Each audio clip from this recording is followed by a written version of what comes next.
It's noon here in Ventnor City, New Jersey, and our nation's capital, Washington, D.C. And this is CarEdge Live for, Thursday, September 26th.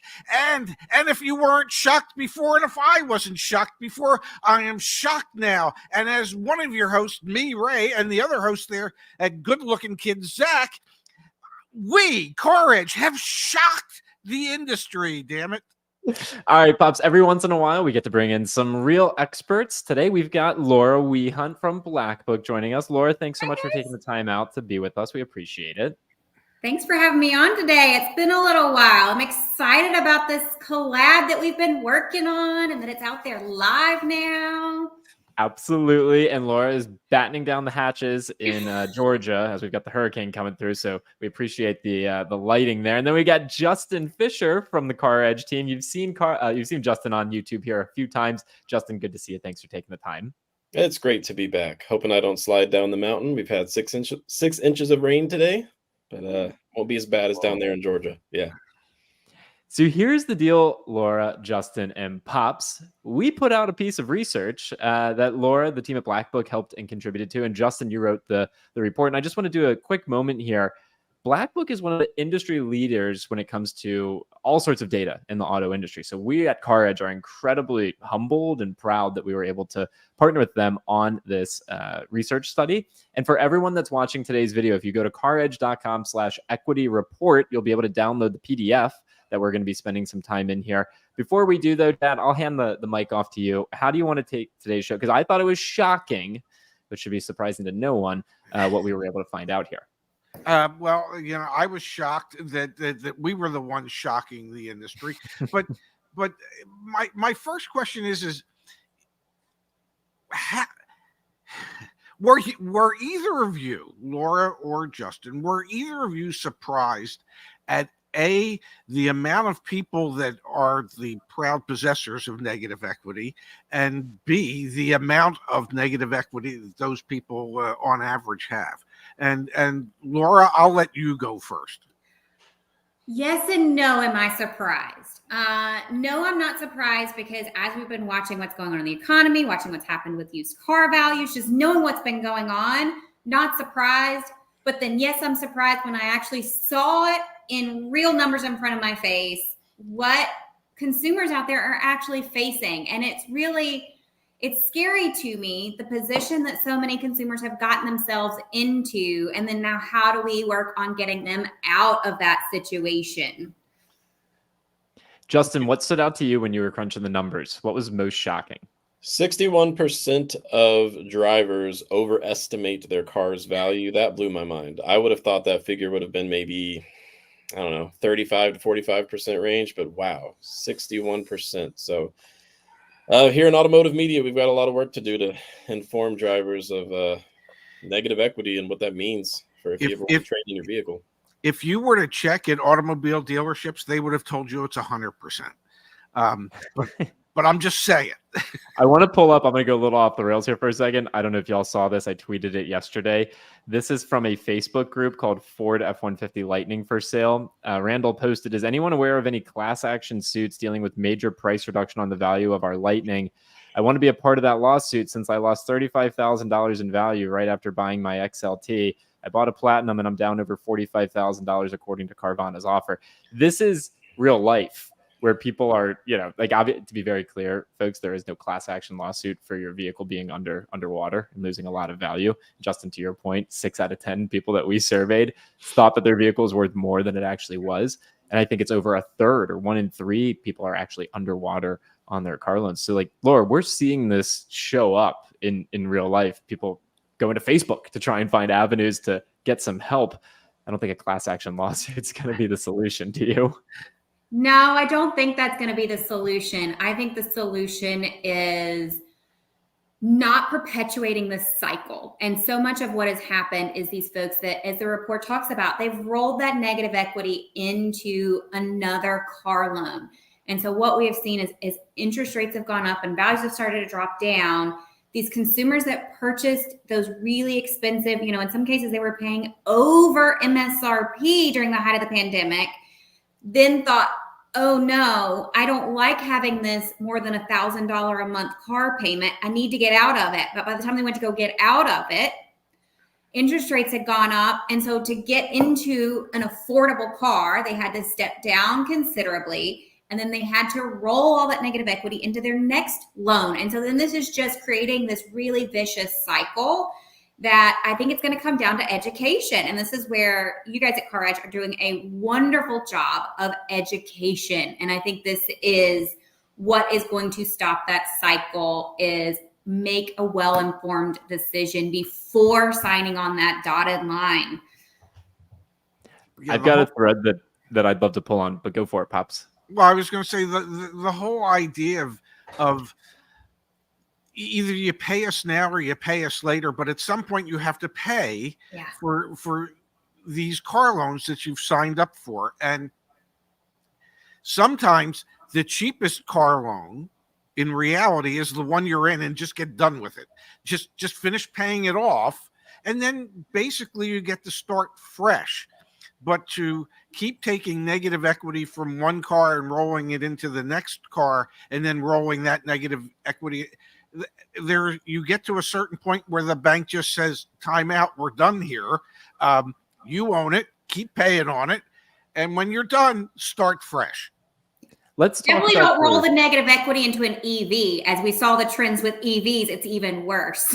Yeah, I was about to say that was the thread I wanted to pull on. Is one of the stats that we were able to pull out of this is 46% of EV drivers are underwater on their auto loans. That is significantly greater than the 31% of all drivers, EV, ICE, hybrid, that are underwater. So, Laura, you're saying don't roll negative equity into an EV auto loan. I think that's we've kind of seen that with how much used EV prices have come down, but this data starts to quantify that in a different way. Yeah, absolutely. EVs in the last couple of years have really suffered in some high depreciation rates. A lot of it was driven by last year's MSRP changes that so many of the OEMs, you just showed about the Lightning.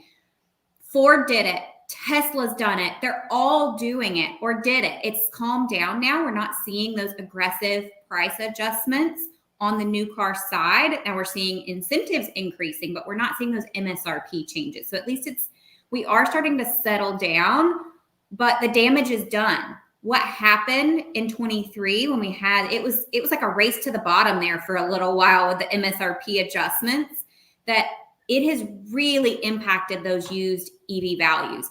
However, I will say, as I've been looking into some of the data, we're starting to see on a dollar look, EVs to comparable ICE, it's starting to even out in the used market. So we are now within about a $500, plus minus on those a 2 to 4 year old used EV to a used comparable ICE vehicle. We're narrowing in. And so we're now hitting more of a parity point. But the problem is those that purchased 12 months ago, 24 months ago, they're in a tough position right now. Definitely. Something we really need to add to the next iteration of our survey, if we do this in Q4 2024, is how many of these folks plan on selling their car or attempting to sell their car or trade in, because that will add a whole fascinating new dynamic to this data. I wanted to just touch on the methodology. We blasted out this survey to a few 100,000 people, I guess, and we got about 1,000 respondents who volunteered their information about their current vehicle, mileage, if they financed, what the finance amount was, auto loan term, APR, a bunch of great anonymized data that was just super interesting to learn from. But once we add whether or not they're thinking about selling in the next, 24 months, that's really going to shed even more light on how serious of an issue this is. Pops, I bet you had a lot of customers that were coming in wanting to get out of an upside down situation. And now that's obviously even more pronounced with the data that we're finding. Yeah, I spent a lifetime in the automobile industry trying to help people who had negative equity in their trade. And the thought occurs to me that if I was at a dealership today and I saw somebody pull in and in an EV and get out of the car and come into the showroom to start looking at a new vehicle, I mean, I might stop them before they get to the door, and just say, I know you might be offended when I ask you this question, but how much do you owe on this damn thing? Because before you get too deep into this, you might find out rather quickly that you're really not in a position to trade out of your vehicle. And that poor person that was down $45,000 on his Lightning. Can you imagine the shock when he saw that offer and he compared it to what he owed on it? And he must have been, this can't be. This is like a nightmare, but it's reality. And when those people come into a dealership, if one of the first questions I used to teach my salespeople to ask a customer was, most of our customers who trade in a car have negative equity. How are you planning on handling yours? And if you said to someone, how are you planning on handling your $45,000 worth of negative equity? I think you would need defibrillators in the showroom when you ask that question. Another interesting thing that we found, I like this, I don't like this to be clear, but I find it interesting. Longer loan terms lead to greater negative equity. What did you find, Justin, as you were crunching the numbers? And what's your take on this? Yeah, so whenever you look past 72 months for the loan term, you start to see a high prevalence of negative equity, meaning that these drivers are severely underwater, stretching it out to 84-month loan terms. And we even had a few respondents with 90 something month loan terms. And You're looking at beyond $5,000 underwater on their auto loan. And that's a really unfortunate situation. Hopefully they're not planning on selling anytime soon. Yeah. Wow. Well, right now, the Federal Reserve says that as of the end of Q2, the average loan length was just a little over 66 months. So we're getting longer and longer loan terms, which is also scary. As cars get so much more expensive, this is going to continue to be a problem. It's interesting because I think the adage in the past was, if you do this long loan term, pay it off and then just drive it into the ground. I guess that still holds true. But what's interesting here, Justin, that you're finding is people with longer loan terms, sure, you pay it off, you're paying all that interest, and you're still ending up in a severe negative equity situation. That's a bad 1-2 punch. That's not a good situation, a situation you definitely don't want to be in. The sad reality is that things are so expensive that the only way to impact them are either to lower interest rates, lower the price, or come up with cash down. We know that interest rates are going to go down a little bit. Manufacturers have pretty much indicated they're not really interested in lowering the price. So the burden falls on either the dealers to take a reduced price for the car or a reliance on their customers to come up with the cash that in 90% of the cases, the customers do not have. And when you factor all that together, you suddenly think to yourself, how are car sales ever going to grow when we find ourselves in a situation like that? It doesn't bode well for the industry. No, not at all. Laura, I've got a question for you, which is, what other research things should we be thinking about? What other untapped areas? And I guess this is for the community at large as well. What other things should we be collaborating with at Black Book? Because I think we've illuminated a lot here with this first iteration of this report, but I just want to get the gears spinning a little bit with you, with Justin, obviously, and with the community. Where else should we be kind of pointing our flashlight here in the dark and trying to shed some light? With your group, I think it would be exciting to look at some trends around EV adoption and EV readiness. So as we're talking about EVs, we're talking a little bit about the negative side today in those having much higher depreciation, more tendency to be underwater. But on the positive side, how is the consumer perception of EVs shifting? So as I said, we're starting to see in the used EV market a little bit of some equaling out between your traditional gasoline powered vehicle with an EV. So once we start to get, an apples to apples here on price, does this start to change the consumer's perception and their plans, their purchasing plans. Now, I wonder how many. Oh, go ahead, Justin. Well, that's just fascinating. That's a light bulb moment right there, because I've been telling our CarEdge audience for a few years now not to buy a used EV unless you can see the details, not from the dealer, but the details from the original owner of how that EV was taken care of. How did they charge it? Did they drain it to empty all the time? Were they doing the recommended maintenance, etc.? Because I mean, there were a lot of unknowns, but as Laura said, people are coming around to the possibility of getting that $25,000 used Hey, EV Black tax. Book can help with that too. We've got something called battery adjusted values. We can tell you how the health of that battery impacts the value of that used EV. See, we've That's got more pretty- tools than ever to Yes. empower those who are considering shopping used EVs. And one data point that stood out to me in our survey responses was that 5.7% out of all respondents, almost 1,000 respondents, drive an EV, which yeah, sure, it's not a lot, it's 5.7%, but that's actually slightly higher than I would have expected. I would have thought that would have been, looking at just a random sample of 1,000 people, that would have been closer to like 3 to 4%. So it's definitely ticking up.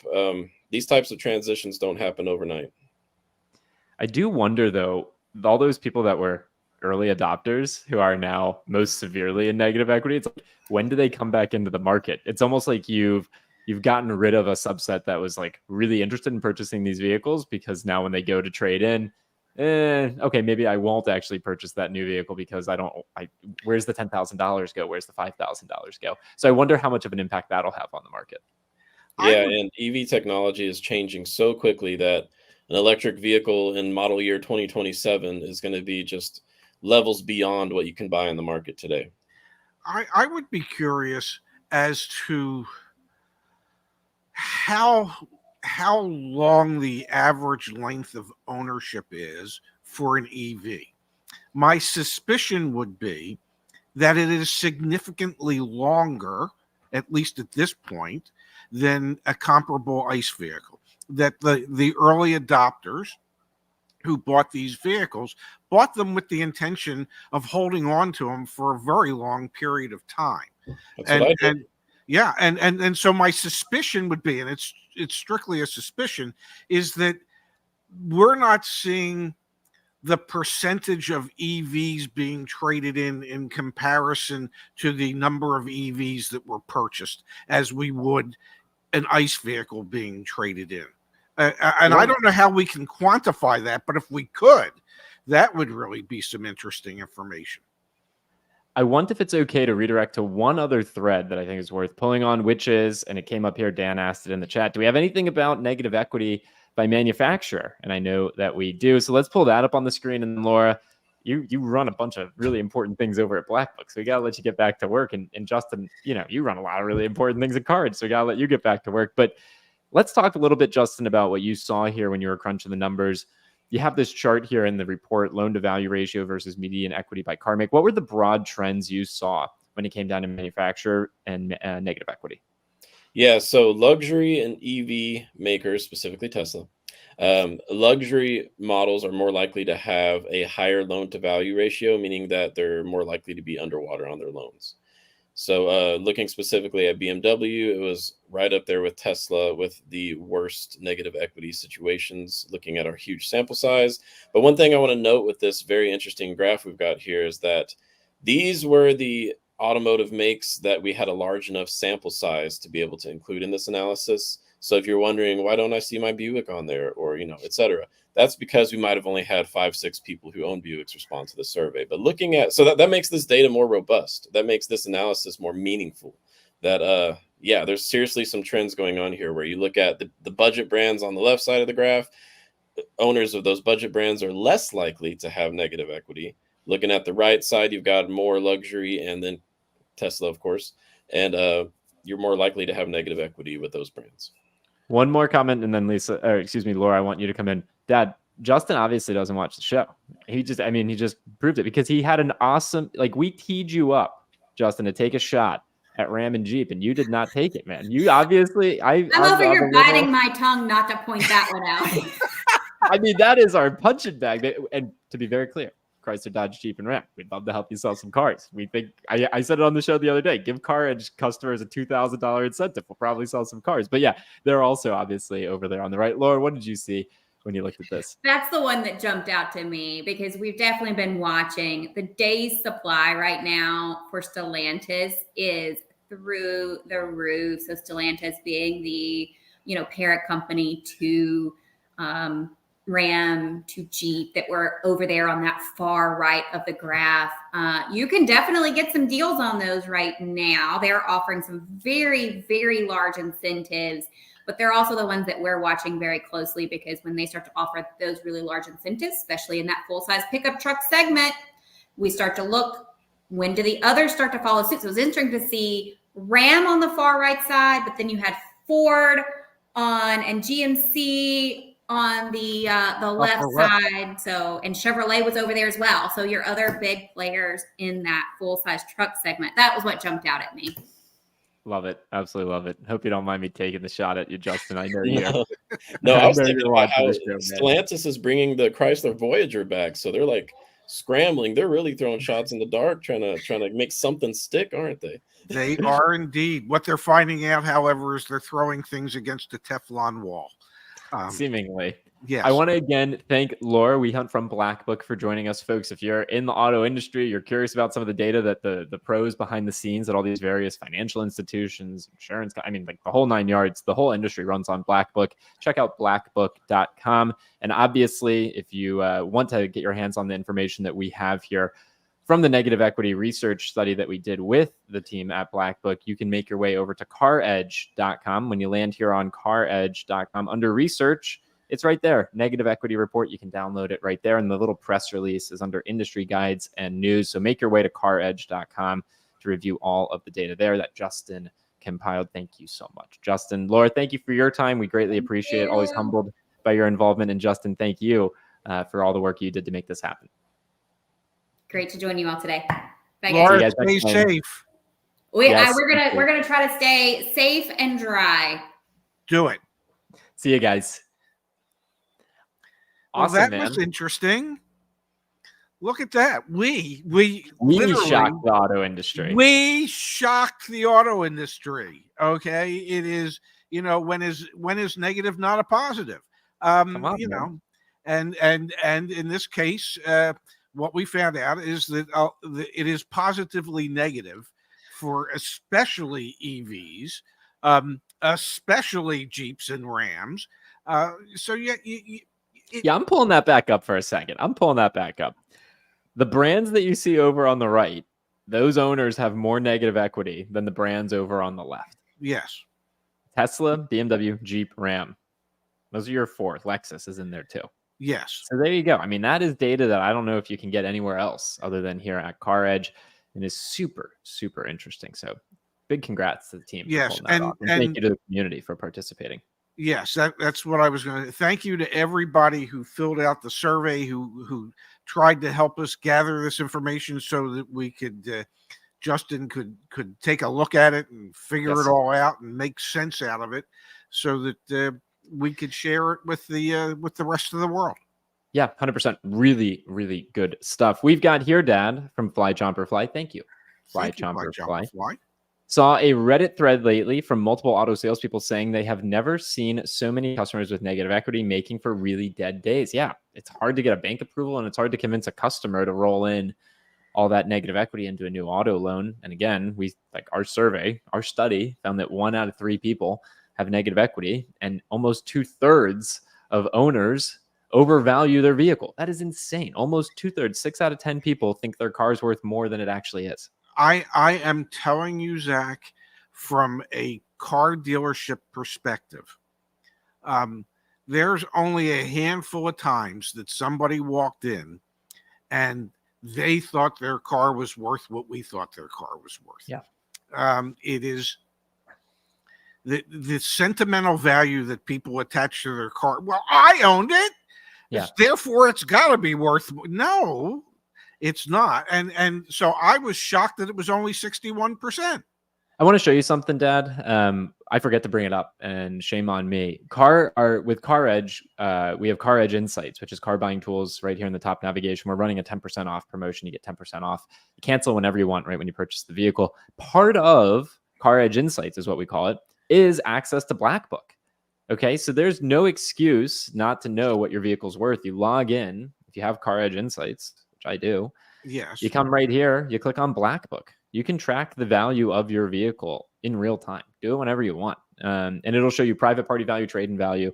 And let's actually double check because I forget what the third value is. Let's grab a used vehicle real quick. There we go. 48,000 miles. We're in Maryland. And I got to say, Dad, I am so impressed by what we've built with CarEdge Insights because it is like anything and everything you could ever want. Indeed.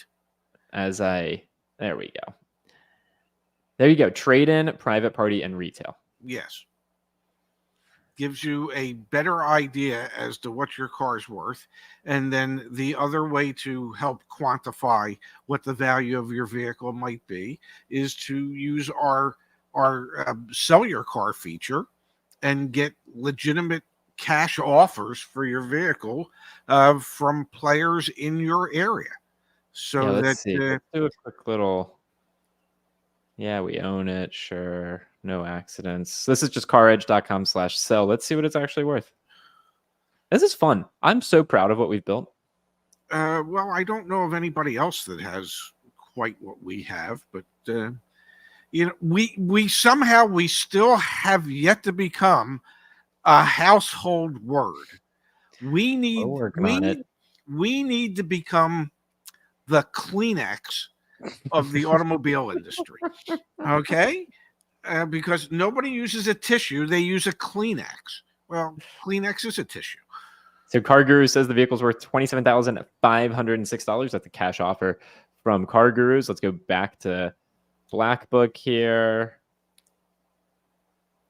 And we said MD. Yeah, okay. So we're kind of in that range. Yeah.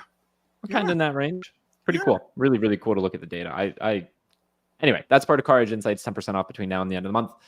Definitely can help you make some informed decisions. We've got here from Cloapo. Good to see you, Cloapo. Great show, guys. Thanks for your insights, Laura. We'll make sure that Laura sees that. P.S. Someone should let Justin know that the word survey is banned here. It's questionnaire. Nicely done, Cloapo. And the beauty of this is that shows that Zach doesn't read these prior to putting them up. From Matthew. Thank you, Matthew. Top spec Porsche Taycans can be had for over $100,000 off. So a Hummer EV 3XE lease advertisement on Instagram, $49 down. Must be $4,900 down. $699 a month. Look out below. Rate cheap mini EV lease soon. I don't think you're gonna be in a Hummer. You're not gonna do a Hummer. No, lease. and I'm not going to do a mini EV lease. Although the good news is that the city of Ventnor did have 2 chargers installed by the library, cool. at Newark Avenue. You know exactly where it is. So I now know of some place close that I could charge a vehicle. That's awesome. If indeed I wanted to get an EV. We've got from Baron. Thank you, Baron. For great cars under $40,000, can't beat Subaru. I think that's true. I think that's true. Yeah. I will mention, Dad, CarEdge Research Hub is launching tomorrow, and you will be able to see our rankings of everything way more organized, cost of ownership, value rankings, and everything in Subaru, obviously, ranks quite high. Can't wait to bring that up tomorrow. Wow. Auburn alum. Thank you, Auburn alum. Big thank you to CarEdge, Ray, and Zach for helping my purchase of a fantastic 2019 Toyota Sequoia. We'll send details in email. Again, thank you for all the solid and salty Ray advice. I'm trying to do better on my saltiness, but thank you. Congratulations, Auburn. That's awesome. Can't wait to read your email. From Grease Belly Garage, thanks for being here. We appreciate the kind contribution. I know you're not really interested in older cars, but for what it's worth, I've been grabbing some super deals off the Facebook Marketplace lately. People will take almost anything. I find that to be pretty compelling because we see all of the auto loan delinquency. We know it's happening to people who are with like deeper subprime credit. I think those are going to be some of the vehicles you see on Facebook Marketplace. So that makes sense to me. Yeah. Absolutely. Okay, Matthew correcting me here. No, it was $49 down, not $4,900 down. Forgive me, Matthew. I apologize on that lease deal. And Ray, Kleenex fights hard to protect that brand, lest they lose the rights from consumer confusion. Same for Ziploc. All right, so we got to get a budget, is what I'm hearing here for this. Whatever, I'm telling you, I still want to become the Kleenex of car websites. I will bring up one thing we recently launched, folks. If you go to caredge.com/lease-deals, scroll down behind or below this, we have actually updated the CarEdge website with lease deals for all of the makes and models we currently have. We're going to do a big refresh in October to capture even more makes and models that we know we're missing. But you will now be able to come on to caredge.com/lease-deals, and let's just look at the MDX, for example, and you'll be able to see all of the current lease specials for all the various trims. You'll even be able to see here what the estimated residual value is, best term in terms of like how you can get the best payment. So all sorts of really good information back here on leasing now on caredge.com. Again, caredge.com/lease-deals, or you can Google search CarEdge lease deals and it should pop right up. So wanted to make everyone aware of that. The resources are coming out like hotcakes, Dad. Oh man, I'm probably going to have to use that when my lease is up on my current car.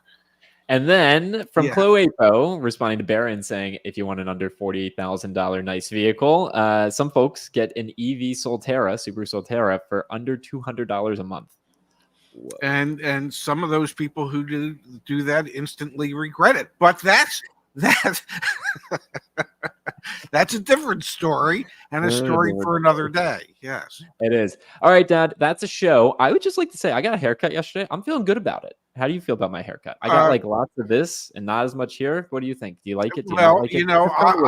I'm the opposite. I have lots of this and not a lot here. Yeah. So, but yeah, I think that's a damn good look. Thank you. It really is. And can we make the audience aware that you'll be doing an Ironman Saturday? Will you not on Long Island, as they call it in New York? I've got my third 70.3 of the season. Actually, sitting right here next to me was if I can get my wrist. All right, is my backpack from the race I did in Austria, which was so. Take me back, man. Take me. Actually, I signed up for the race again next year, so I will be back. But yes, this is Jones Beach, New York. If you're out there, if you're racing this weekend in Jones Beach, New York, please say hi. I'll be doing it with one of my coworkers. I don't think my dad's coming, which is a-okay, but excited. I've actually got my bike sitting right there. I'm getting on the train this afternoon, so I can head up to New York and compete in this race on Saturday. And I'm hopeful I'll set a personal best. It's a flat course, and I'm really excited for it. Well, we're excited for you. Do well, young man. Thank you, and I believe there's a rumor that I will see you on Sunday when I train down to Washington so that we can film Deal School 4.0 on Monday. Deal School 4.0, baby. It's in the works. We are so excited. We'll get that out before the, I think we're aiming for October 7th so that everyone that's buying a car before the end of the new year or before the end of the year, will be able to reference Deal School 4.0, and it will be released in its entirety as one master video over on the CarEdge YouTube channel, as well as all the PDFs and things like that back on caredge.com. We're crushing it this week. We're having a great week. We're going to continue with that energy into tomorrow at 9 a.m. Pacific, 12 p.m. Eastern time. Thank you to Laura. Thank you to Justin. Dad, enjoy the day. You too. Safe travels. Yeah. And I'll see you tomorrow for the